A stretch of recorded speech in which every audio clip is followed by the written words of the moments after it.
Odonyame ene nrisuma yeda wase. Ono kwarfo ene ni a wafre yen ene nrisu yeda wayiye de mawo. Uyo obatampa, uyo odonyame, uyo mubrumfu nyame. Wahwe yi nyina so ba ho ban, wo de akoyi nwemu de abedu fi asomdwem. Na waboa no se yefunu ba ko mu mam nyame. Ya ye krado unyame wa asem ode ma umma ene enrisu odomberma. Ye sro se kasa no ma ye aso ye rutiewu. Ewo Jesus Christ din ene ya srewo. Amen. Ene enre nyame asema ode amame se memfa me nyina no se the faithful promise of God. The faithful promise of God.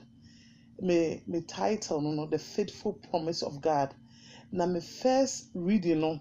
mefa ewo Timothy, 2 Timothy chapter 2:13. 2 Timothy chapter 2:13. Patrome kind no. Or see, if we are unfaithful, he remains faithful,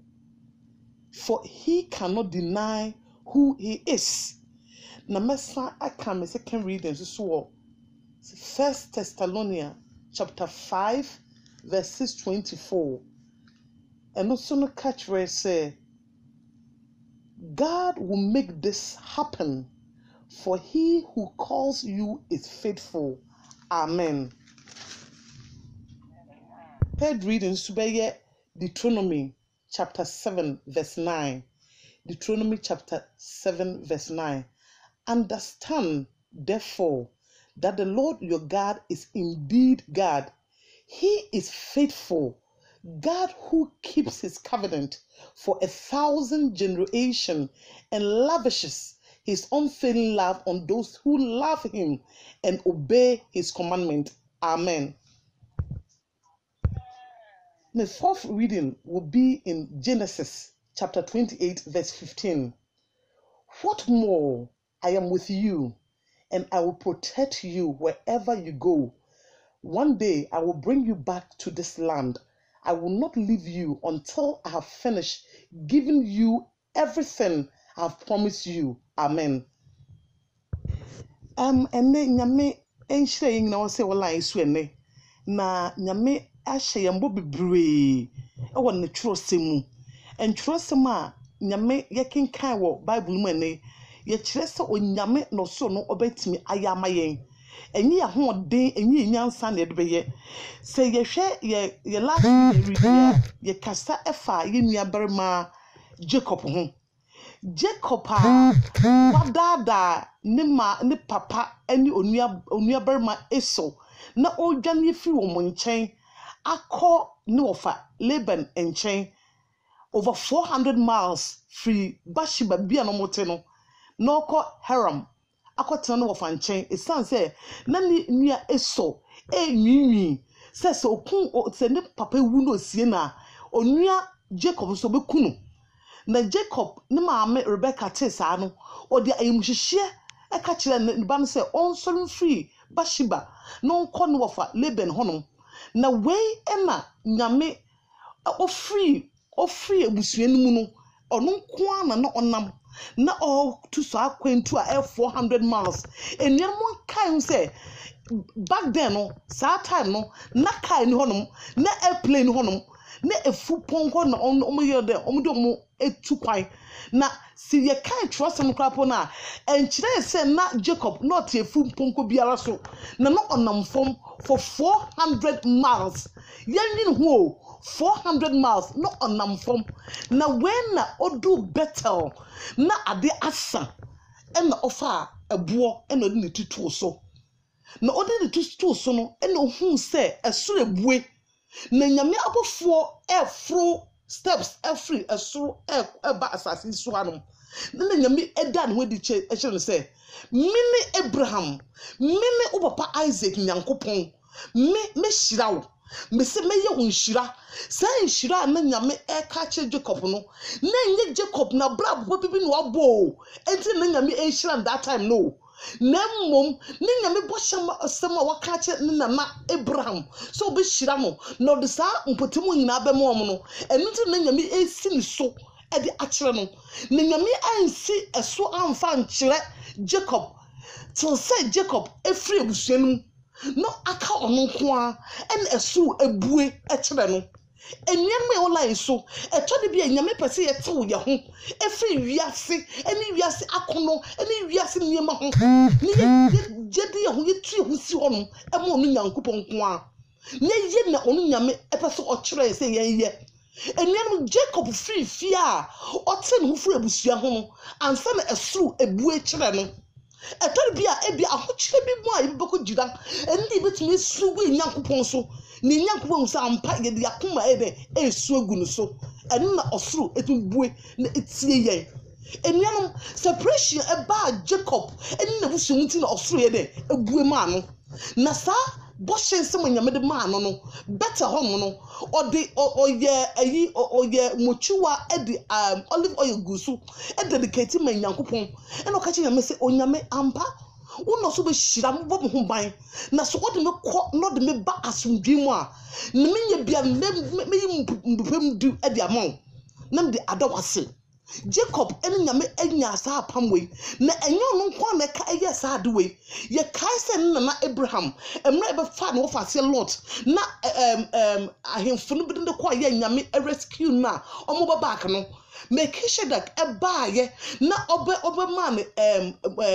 communion no oyi mupem du edema Melchizedek osoro hene. He is the high priest. Wow, oyi mupem du man no sinti mupem du so e ade ehun ya pa Christopher se nyame ahye yen se yen nya yen fa akoma kan yen fa nije ye ya eni se yenwi Abraham oyi mupem du ma Melchizedek no wanwi Odimano, so na Jacob, okase nyame so wo hwem so, wo kra me so, no no koba asundwi mu a ejapa meyi ebumpem du na me so me di amam. Enuanom me kan sen Jacob emra no o free fie no, na wa trick ne ma ne papa, na wa trick ne nua eso. Na ne eso enya ne ho mrasepo, but ne papa Isaac so ka kire eso se, ansa no bonya ofa ahodi no, gise wo de wo nua Jacob ne ma to ebe ache no. Na enuanom eso ye obi so a ni na bra boso ye fa enyo no ho asem na ye kan but ohun bonfache odunua Jacob bonif the chen into onya no fa ahodi ampa se na ne papa kan no enuanom ye wo lai su don hwiri se obi eyem boni bia ye nje se onua barma eso kra gine the birth right ye gine nhira na ekra mu nyinara no osande onua Jacob bon ede o de che no yeni enuanom Jacob yobia na ne mofras na ni so ohye na obibia yesi ye won krapo no osoni nua eso enenti ewo awu birth stool no osoni nua no awu mu no yes awu mu no osoni nua no enenti wo enti ono na oye grabber or grab to go or grab on chain nyame but Jacob yini ye no the say hono mpese me de kasa Jacob ekọ no papa no for hono ma oto no bo ase wade nyinamu o twa na yire no ma na yire pa odon pa no Rachel o ware no 14 years o ye 14 years and son o do ware na yire no odon pa no ni nua Leah na ye ware no first but na yon no odon no do Rachel pa na o ye 14 years ese ade a ha no kura Oberma open yere yesi onye no 14 years oyeye e de just say onya ntubase ni na ya ntubase mu na ye try ye ho asaba so nyame sande ba ye na oba better hon mutan better ho biom no enuanom emre kom see is Egypt na Joseph ne ba Jacob ne ba Joseph inviting say ombra Misrim no Nyaminim when to me can that time. No one you know who say Yaman or no to no so I didn't know I didn't one day really pay. A son said Jacob in the dinner air grabber no, or friend of a Laban home or Samba back no, or Yame at in town ye, and a Jumunin Dara. And when you besides said, who did the same, and also we did the Jacob, Yamiso didn't the Jacobium, Befro Israel. It in Yamin a changing Jacob didn't go there, Israel. Na emra kom esi as assassin so na Joseph a friend papa so mbra no wo no papa so no onim sibia se oprepre no ho no ibi na nyame nka ho a ensi ne ye se no oprepre no ho a okofa ne nua eso ne birth right nti no na etwa so frifie 400 miles away from the maame and the papa ni maame wuya went to see the maame ni papa no wuya obehu papa no tumi see ni papa enuanom ese twen nyame enim abrin nara ese ye say Jacob when ni penni mu when na otwen nyame enim one prepare no ho say oye bia wona kwanso biom Yanyankopon ye no kwarfo asem biara wakan afa ye ho ye begina ne waka fam no mieli na Jacob yin papa ye binti na nyame hira no na mbo ne nyame ahyehye se Abraham Isaac Jacob no Jacob no mu ena Israel fo na abe free na nya Christ a obewu age yankwa so wom enti no matter what no ese esua etwen yetwe nyame nim ese bo hye nsem bia nyame ede wo mama no mieli na no ebebem ne waka afa ye ho bia so be de ebegina enuanom I trust my king Kayen was First Thessalonians 5:24 no e kire say onu nyam na beye enyim no mi no ya hodin de beye o onu nyam na de obeye amaye enti eni say ye prepare ya ho e wo akwantu a ye Christian faith ya ye nantimu eni say ye prepare ya ho mo ye nya adwobotere e wo adinnem esanse nimi bi ba yakwan mu a na onu nyame eden odi siefie yen ohaw kwadan bi ba mu a tina hwe se eden na nyame pete misua efiri sa crisis mu eden pa na nyame pete misua efiri mu emra Jacob odwane efiri fie na so ofiri ni maame ne papa ne nua no nche no na okọ no na onim da se onyame be pie du so na onyame na kasa na onim da se ehon mu no be hu ni Yakopon se no sitie ma me pa cho e be kan bibi wo John chapter 1 verse 51 bisro John chapter 1:51 e be hu ayi bi ho no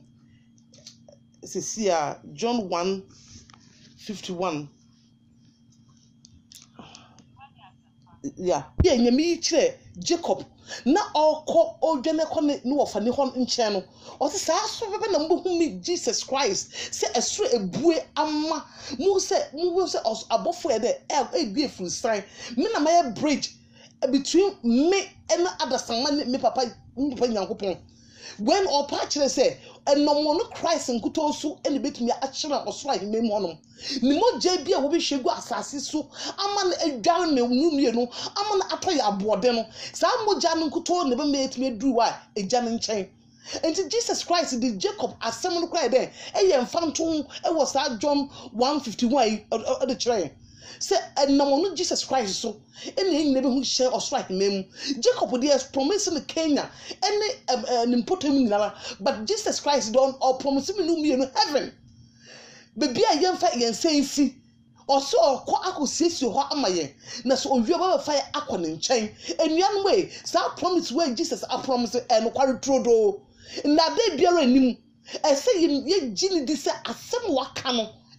tina Nyankopon ka che Jacob say odun be kwa asa bebiam no ampaniampa Nyankopon de Jacob koi esande ba o man Kenya so sa so se ye hwa ye kenka Genesis du anim a sa so na Jacob oba be wu no o ka kire ne man say hwa me ka kire mu say mo betena Egypt hanom but Onyankopon be san de makọ Kenya asase so Jacob e ka kire ne man anso na de owu enunti na owu ye no o ka kire ne man say mo nsie no Egypt no mo fa mra ni papa no asase so abohye nyame kye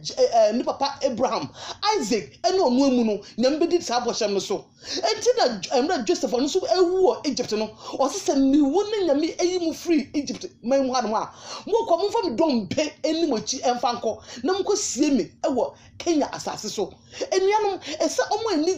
eni da so ewo gidi wo nyame asem o kan nu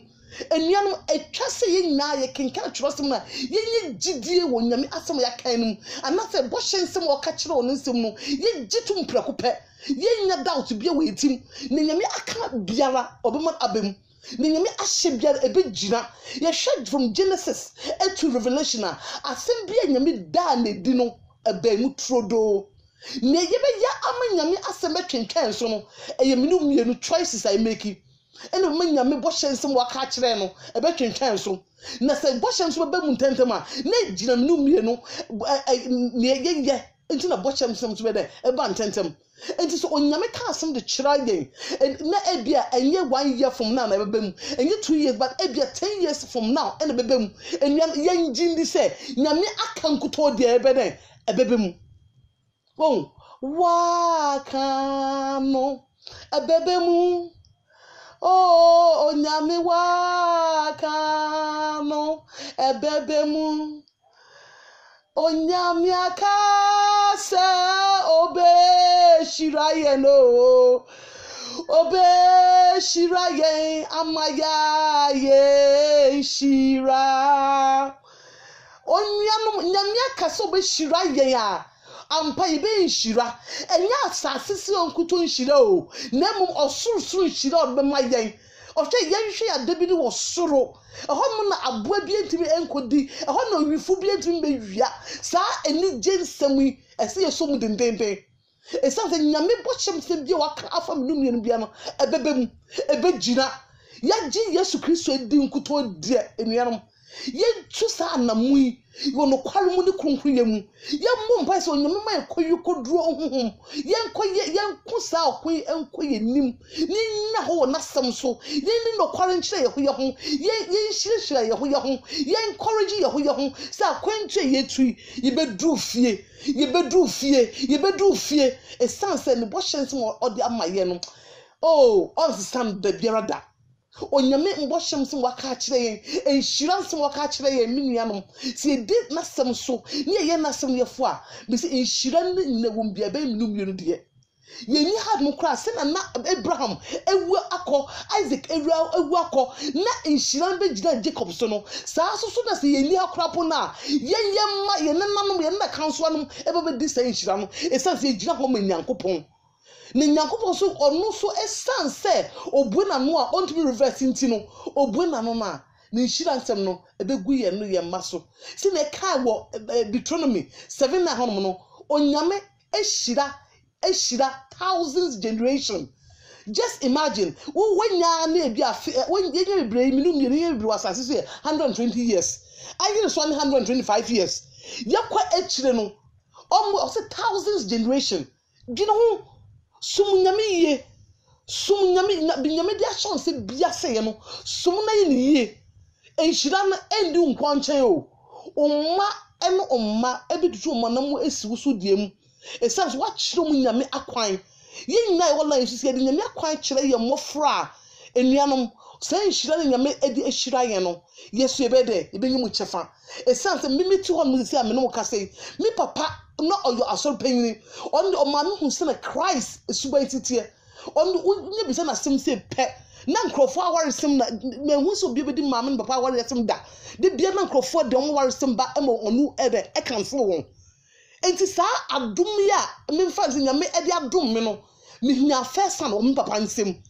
onu kasa papa de kasa boko no de nyame asem de bia o mo afutu o de nyame asem e no de afutu o de ma o mo wasem o be kwati nyame asem de biara da o de nyame asem de be hya ase o de nyame asem de be wie pepepe enti enuanom enhira nyame kase o be hira Abraham Isaac ni Jacob no eyampa because me am tell me experience with Sierra say nyesem papa de nyame suro titi yen no de nyame suro kire yanka I don't me bia me hu nyame so de nka me hu ni sibia be si hu don twiri wo ni nyame adum bi asome so enu nti na ende metiti bia metiti oh enti be den nyame ati be brave say abrin nara no you say ye kondo no ni ehwehwe na he is the rewarder of them that diligently seek him. So o hwenyame wo do akoma wo do wadwen na hwehwe na oh onu be reward o asase so hanom ene osoro so odo wa hinche be de ebe hyew enye hanom kuto enye asase so asomdwe but kan say wo kosoro so a Oh, obe show or the atari fitan be show wampa atari is sparkless atari efibie nim atari nke ebie nim or the be show ne new nyam edware wo enuanom enyankopo wa che yembo bo che mo nse bo ka kire ebegina yemfa gidie nso asem num yenya asem ne yefo de nya asem ne tiefo awiefufo na twasem num mienu ye ti asem na ye de ye asem ne yefo enunkoto na ne mu nhira no o ne promise say ye nhira no ebe minum ne nchefa enuanom onyame doyen odoyen de do a emu ne hwe bia na na aso minum ye nso ne tinka say ye ejane ma moje bi atoyen moje efi ene edem ne nkan bi atom minum ye no ema ye akonkonfo de a ese e trase konkonu mu konkonu kuto ne bi hu ne ni onyam mbo hyensem mu no nge so akanti no ne agent be fa na automatically ese dines ne sem so ese ye ne nsem yefo ese ye na onurade pe enuanom enunkuto ni be hu ne ni onyam enunkuto ni be hu so onyame ene ye ne ho no esanse endim bo abrefun biara enkase nyame bo chem waka se obechire nti no ne nhira no be gira no se munum ye ne bo brefun a sa bo chense no ebe free yensem se na eso emu ni pen no ya oduma Jacob no sa pepe na be ye o se ewi echire no eso e de esu ekọchiche nhira but no papa se no ni nhira bia de ma no esanse we mu na nyamede ma no we mu tutu no fom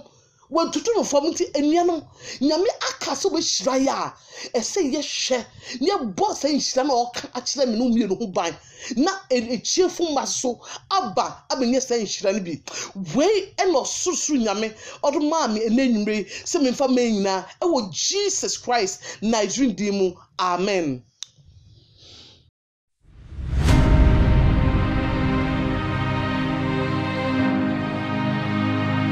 Assolé,